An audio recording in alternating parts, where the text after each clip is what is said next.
Precisamente para analizar esta noticia y sus consecuencias sociales vamos a comunicarnos en vivo con el internacionalista Juan Belit, pero antes queremos compartir estas imágenes que van llegando a través de las redes sociales y son de hace instantes. Se trata de esta mujer ucraniana que grita, llora: estoy sola en el trabajo, ¿hacia dónde corro? ¿Hacia dónde voy? Por favor, dice esta mujer con lágrimas en los ojos a la persona que la está grabando. Ya hemos conversado con Rafaelo Cárpena y también con Yacel Hipólito, peruanos que se encuentran en el territorio ucraniano y que nos han narrado en buena cuenta desde su experiencia personal y desde lo que ellos han podido vivir desde el lugar donde se encuentran, la situación de angustia, desolación y desesperanza que hay no solo entre quienes son ucranianos y viven en el territorio ucraniano, sino también entre los extranjeros que en este momento se encuentran en la capital Kiev de Ucrania. Imágenes verdaderamente desgarradoras y que lo que avisoran es el drama que consigo traen las guerras en todas partes del mundo, el impacto social de un conflicto armado en cualquier parte del mundo y sobre todo en un mundo tan globalizado como el nuestro es algo importante a tener en cuenta y como ya lo habíamos anunciado, estamos con el doctor, el internacionalista Juan Belit, para analizar esta situación. Doctor Belit, muy buenas tardes, gracias por estar con nosotros en 24 horas mediodía. Yo quiero empezar a abordar este tema por el impacto social que va a tener la guerra que ha empezado en Europa del Este y que tiene como protagonistas en esta primera instancia a Rusia y Ucrania. ¿Cómo va a impactar socialmente en el resto del planeta? Porque esto implica, por supuesto, una crisis humanitaria en ciernes. Sí, Paco, yo quisiera hacer, antes de iniciar esta conversación, una pequeña atingencia. Lo dicho por el señor Vladimir Putin, presidente del Estado Federado ruso, es un cinismo manifestar que una vez realizadas las acciones militares, esto es solo maniobras militares que ellos están haciendo. Es decir, maniobras militares con aproximadamente 45 muertos, que son las bajas hasta este momento. Esto es una de las pruebas evidentes que Vladimir Putin le ha estado mintiendo tanto a la OTAN como a Europa, como también a los Estados Unidos y a Occidente. Y digo esto porque lo enlazo con las manifestaciones de las señoras gritando desesperada, lo que prueba que los ha sorprendido, y los ha sorprendido a ellos como ha sorprendido al mundo. Desde hace días el señor Vladimir Putin venía diciendo que no iba a haber ningún desembarco, no iba a haber ninguna acción militar, porque todavía había lugar para la diplomacia, es decir, para la negociación, con la intención de que Occidente, la OTAN, Estados Unidos, se confiara más, bajara entonces los mecanismos de defensa y de seguridad para él aprovechar ese vacío e iniciar una operación militar que para mí tiene todos los rasgos de la acción militar que realizó hace más de 80 años Adolfo Hitler cuando se anexó los Sudetes en 1936, alegando que había territorio en el cual los habitantes eran alemanes, hablaban alemán, tradición alemana, historia alemana.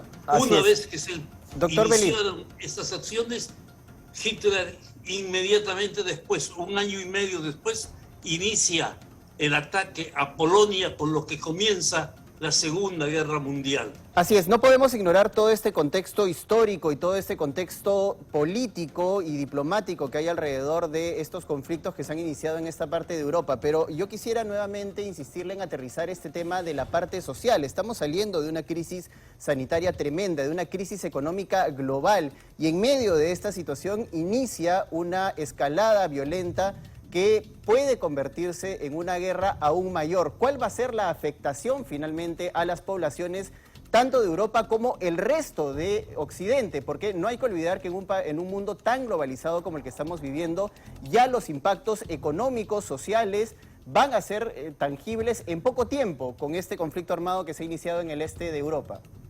Bueno, sí, efectivamente, el paso que ha dado Vladimir Putin ha cruzado los Rubicón y ahora ya es muy difícil dar marcha atrás. Sin lugar a dudas, a partir de ahora se dibuja un nuevo mapa geopolítico y geoestratégico de Europa, porque aparecen tres países, tres estados, tres potencias en el escenario internacional. Está Estados Unidos, está Rusia y también está China. El impacto que va a tener, evidentemente, en la vida, no solamente financiera, sino en la vida diaria, va a ser muy grande, sobre todo en Europa, porque no hay que olvidar que en Europa está viviendo uno de los inviernos más crudos.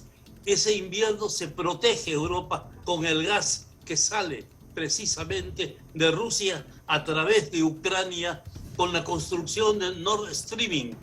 También era un conducto gasífero con Alemania, que era una de las partes y de los socios, la mayoría de los socios eran rusos, pero este es un impacto que va a sentir Europa muy fuerte. No solamente ha caído la bolsa en Rusia, la bolsa también se ha debilitado en los otros países. Nadie imaginaba que se iba a dar un paso de esta envergadura, porque ello implica grandes pérdidas para ambas partes, tanto para Rusia como para la Unión Europea, como para la OTAN. Yo creo que hay que hacer los esfuerzos supremos para buscar una fórmula de solución pacífica a esta controversia. En caso contrario, podríamos estar muy cerca de enfrentar la Tercera Guerra Mundial. Ahora, doctor Belit, para aterrizar precisamente un poco más del impacto de esta escalada militar en Ucrania y que tiene como protagonista Rusia, vamos a hablar de algo que nos afecta completamente a todos. El precio del dólar nada más ha sufrido un incremento considerable, teniendo en cuenta su tendencia a la baja de los últimos días. La cotización de la moneda verde en nuestro país es de 3,79 soles para la compra y 3,83 soles para la venta, teniendo en cuenta que esto ya estaba a 3,75, por ejemplo, 3,73. Esto es una subida bastante grande y esto evidentemente responde a los tambores de guerra que suenan en Europa, porque se han afectado también otros elementos y otras variables económicas importantes, como por ejemplo lo relacionado a los hidrocarburos y a la exportación de hierro o a la producción de cobre en países como el nuestro, por ejemplo, que es cuprífero, es el segundo país productor de cobre, y todo esto va a impactar en la economía de todos los peruanos. No es tan lejano cuando hablamos de un conflicto que involucra a Rusia y Ucrania. Sin lugar a dudas, Paco, porque además tú has hablado del material energético. No hay que olvidar que ya el barril de petróleo subió a los $100. Si nosotros recordamos, hace 7 u 8 meses el barril de petróleo estaba en $42, $45 y hoy exponencialmente ha marcado los $100 y va a seguir avanzando porque, como comentábamos, ese gas que viene de Europa también viene petróleo para Europa de parte de Rusia, también viene carbón de parte de Rusia, especialmente de Ucrania, pero también viene información, viene material financiero. Precisamente la penalidad que le ha aplicado Estados Unidos a Rusia es a dos instituciones que son financieras: el Banco Central de Desarrollo de Moscú, al cual le ha aplicado 2 penalidades muy fuertes, y el Banco Militar, entendiendo una cosa, que el Banco Militar es el principal instrumento que tiene Rusia para conectarse con las finanzas y con el comercio de Europa. Y ello va a agravar la situación de la propia Rusia. A pesar de eso, el señor Vladimir Putin tiene un respaldo de un aproximado 74 a 75% de la población rusa, porque la población rusa ve a Vladimir Putin como el hombre que va a reivindicar otra vez la grandeza del imperio ruso, ese gran imperio que gobernó Pedro el Grande hace muchísimos años y que era una de las extensiones de territorio más grande del mundo. Si nosotros no olvidamos, si nosotros recordamos, es decir, Rusia llegó a tener, esto parece increíble, Rusia llegó a tener frontera con México, es decir, en Norteamérica se acercaba a México Rusia con su frontera. Luego fue sustraído ese territorio a México y la parte de Rusia fue comprada por Estados Unidos y ahí, bueno, ya ha habido un distanciamiento, simplemente para traer a la memoria la extensión del Imperio Ruso. Así es, doctor, pero volvamos al tema humanitario. Lo que preocupa, y lo hemos conversado con algunos de nuestros compatriotas que se encuentran circunstancialmente en Ucrania, es toda esta movilización y todo este desplazamiento de poblaciones dentro de la misma Ucrania, es decir, personas que han tenido que abandonar la capital Kiev, personas que se están movilizando de las principales ciudades y que están abandonando el país por las fronteras con Moldavia, con Polonia y las distintas fronteras que tienen abiertas.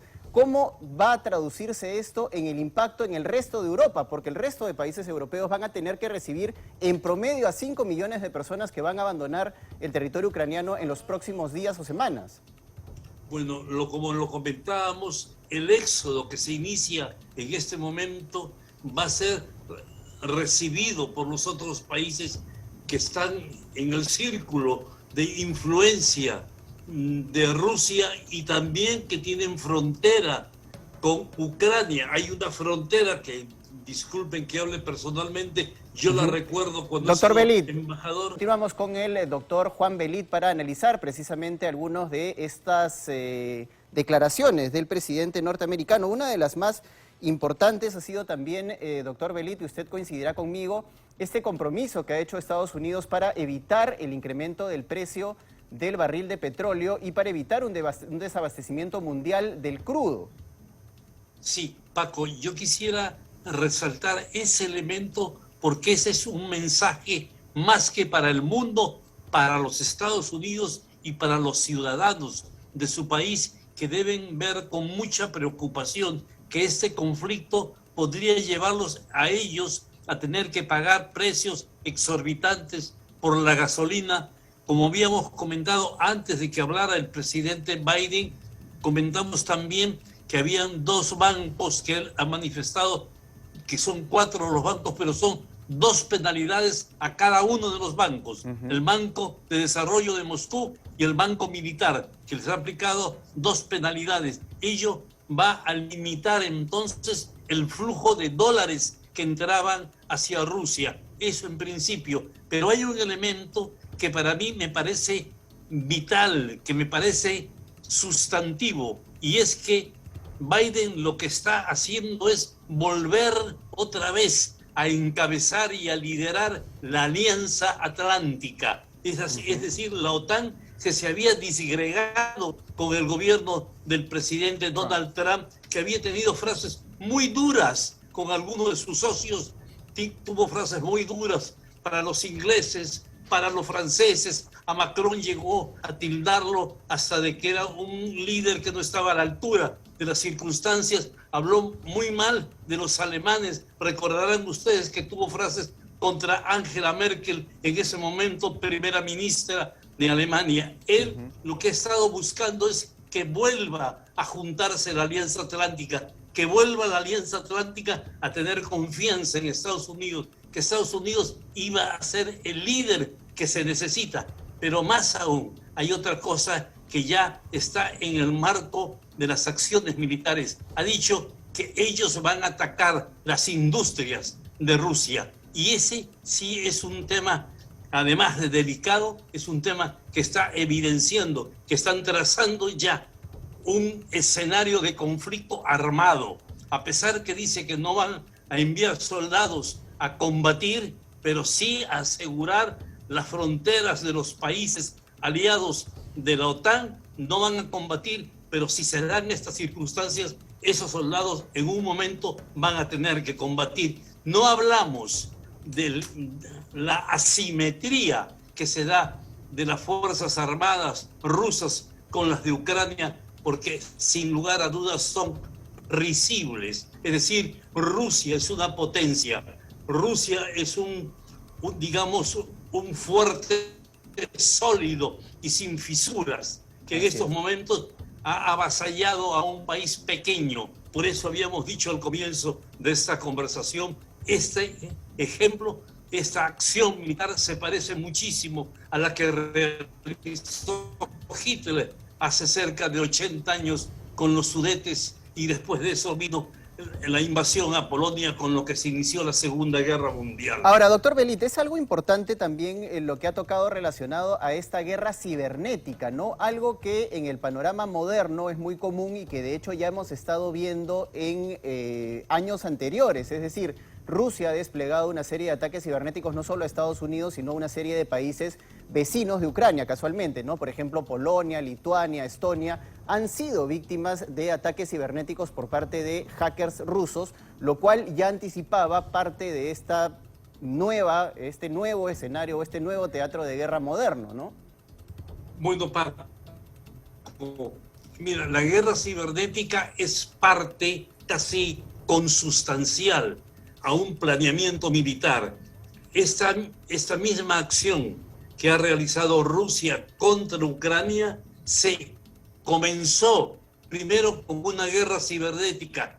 Así es el diseño, así es el planeamiento militar. Se empieza primero con una guerra cibernética en el cual se controlan o se cortan algunos conductos de elementos básicos. Me estoy refiriendo a electricidad, me estoy refiriendo a información, cortando información financiera de los bancos, cortando cosas tan simples como los semáforos de la calle, como los teléfonos de los hospitales. Una vez que se acaba esa parte, se sigue con la siguiente, que es bombardeo con la artillería. La artillería bombardea y utiliza un término que parece cínico para ablandar a la población.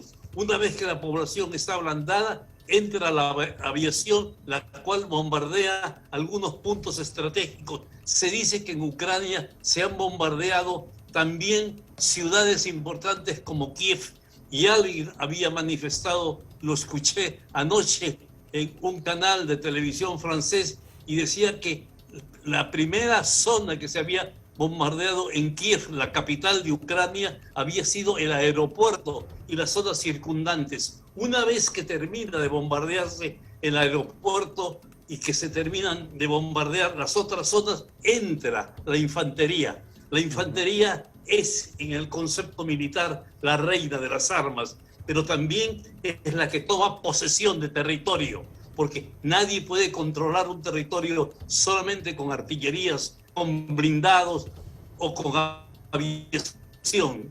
Tiene que entrar el soldado de a pie, que es la esencia de la Fuerza Armada. Doctor Belit, si me permite, para volver al tema social y al tema que nos puede impactar directamente a los ciudadanos de a pie, a quienes vivimos lejos, geográficamente hablando, de Rusia, pero que vamos a sentir un impacto desde el punto de vista económico. Y me parece importante tocar el tema de los peruanos que viven en Europa. Según la información del INEI, el 28,8% de los peruanos que viven fuera del territorio nacional lo hacen en Europa. Esta es una importante fuente de remesas que llegan al país. Si se desata un conflicto armado como el que empieza a desatarse entre Ucrania y Rusia y que podría convertirse en un conflicto de mayor escala, va a afectar económicamente al continente europeo y ergo a los peruanos que viven en esta zona y las remesas que los peruanos reciben de sus familiares que residen en ese punto del planeta. Eso también es importante tener en cuenta, lo cual nos dibuja que el panorama no es tan lejano como geográficamente lo podemos ver. Por supuesto, porque estos son los elementos cotidianos, Paco, los elementos diarios, las remesas que permiten que las madres puedan pagar sus alimentos, puedan pagar su luz, su agua, su teléfono, etcétera. Evidentemente esto va a ser afectado, pero lo más importante es que hay que salvarle la vida a estos ciudadanos que son hermanos nuestros, que han ido a otras tierras en busca de mejores oportunidades. Alguien diría, son como peregrinos que van a una tierra que nadie les ha prometido. Bueno, pero nosotros no podemos abandonarlo, y entonces ahí habrá que realizarse acciones para regresarlos otra vez al Perú y llevarlos a una zona que sea más segura, alguna zona fronteriza. Por eso yo, cuando empezó a hablar, el presidente Biden les estaba comentando que hay una zona que está muy cerca, que está en Polonia, en la frontera de Polonia, casi 20 o 30 kilómetros de la frontera de Polonia, donde yo he estado cuando era embajador en Polonia. En esa zona pueden entonces agruparse los peruanos y el Perú, que tiene excelentes relaciones con Polonia, que es un país hermano, es un país amigo, que nos ha ayudado mucho a nosotros, más aún en circunstancias duras y difíciles, puede recoger a los ciudadanos peruanos que están en esa área. Lo cierto es que hay que ayudarlos a que ellos defiendan la vida, que es la esencia del ser humano. Ahora, doctor Belit, yo quisiera abordar con usted un tema que me parece sumamente importante y que tiene que ver con los aliados de Rusia en América Latina. Son países que sabemos que son aliados de Vladimir Putin y del gobierno del presidente Putin en Sudamérica, en Centroamérica, y que definitivamente también pueden tomar un papel importante dentro de este panorama de conflicto que podría ser incluso hasta mundial. Tenemos a Venezuela, que por un lado desde siempre le ha manifestado su apoyo al gobierno ruso, por otro lado Nicaragua y también Cuba. Son tres países, por lo pronto, en América Latina que van a tener un papel predominante en los aliados que tiene Vladimir Putin en esta parte del planeta y en medio de este conflicto armado.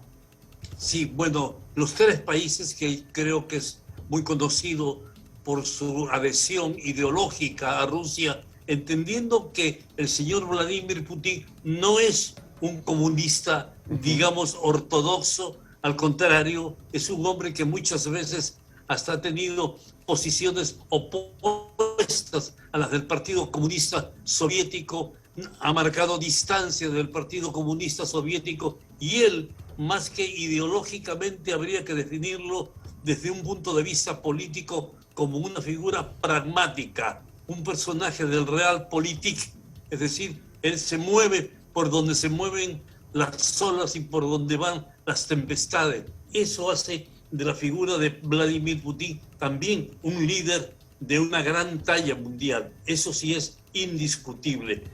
También hay que ver otro elemento, Paco, y es que estos países son países que no tienen gran presencia militar en América Latina. Cuba no tiene una gran presencia militar, Venezuela tampoco, ni tampoco Nicaragua. Pero hay otra lectura que también se le podría dar a esta acción militar del presidente Putin. Él se dirige a desgastarlo, mire lo que digo, a desgastarlo al presidente Joe Biden. Es decir, Joe Biden, después de la retirada de Afganistán hace algunos años, salió muy fuerte y duramente millada el prestigio de Estados Unidos, el sentido de peso político de Estados Unidos y de peso militar, y nosotros vimos que aún sus mismos servicios de inteligencia le habían comunicado a Biden que una vez que se retiraran las fuerzas norteamericanas y las fuerzas de Occidente con las tropas norteamericanas de Afganistán, principalmente del aeropuerto de Kabul, cuando se retiraran, todavía había un espacio de unos 25 o 30 días para que lleguen los talibanes. Situación que no se dio como se había planificado. Es decir, se retiró las tropas y se retiró el apoyo de Norteamérica, se retiró la embajada de Kabul y no habían pasado 24 horas cuando ya los talibanes habían tomado posesión de la capital. Ello le generó un gran impacto a Joe Biden. Y ahora, después de esta acción, no podemos olvidar nosotros que hay dos personajes que han dicho que la acción militar de Putin ha sido una acción de un gran líder, de una excelente planificación, que solamente una figura como la de Putin pudo haberla realizado, que es el señor Maduro y el señor Donald Trump. Donald Trump es el que ha estado promoviendo, porque también parte de esta acción, como le decía, desgastarlo a Joe Biden para mejorar el camino, para dejar el camino muy plano cuando vuelva Trump en las próximas elecciones, que todo apunta a que volverá a candidatear y tendrá que enfrentarse entonces con Joe Biden. Trump, todo el mundo sabe, es gran amigo de Putin. Lo ha dicho él reiteradas veces, tanto que hasta ahora dice en esta percance que si él hubiera estado al mando de la Casa Blanca no hubiera sucedido esto. Yo tengo la impresión que Putin lo que hacía era seducirlo a Trump, tenerlo controlado a Trump, querer que Trump vuelva otra vez a la Casa Blanca para que termine de desgastar al gobierno norteamericano y el gobierno entrara en franca caída. Ese es, en el fondo, el objetivo de un personaje como Vladimir Putin, que sale precisamente de las escuelas de la KGB. Así es, doctor Belit, muchas gracias por haber abordado con nosotros ampliamente este tema del conflicto entre Ucrania y Rusia y poder aterrizarlo, ¿no?, con conceptos claros y con ideas claras de cómo nos va a impactar a los peruanos. Finalmente, a pesar de la distancia geográfica, hay hechos que arrastra un conflicto armado de esta magnitud que van a impactar en la vida diaria, en nuestra economía y, por supuesto, en el desarrollo de todas las relaciones que como país tengamos a futuro. Muchas gracias nuevamente.